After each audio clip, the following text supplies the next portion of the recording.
La Regione ha preso i soldi dallo Stato per le scuole materne, ma agli istituti a tutt'oggi non è arrivato un euro.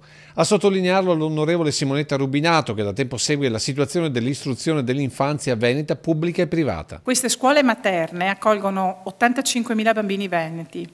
Il 65% dell'offerta formativa è coperta da queste scuole.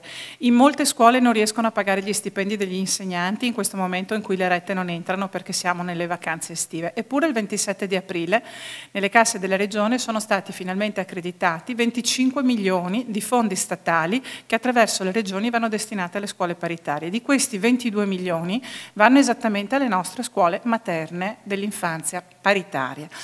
Siamo ad agosto e di questi soldi neanche un euro è arrivato nelle casse delle scuole. Finanziamenti essenziali per evitare che continui la moria degli istituti. Negli ultimi 5 anni, ogni anno, hanno chiuso 10 scuole, 30 sezioni, 1000 bambini iscritti in meno, 100 posti di lavoro persi l'anno.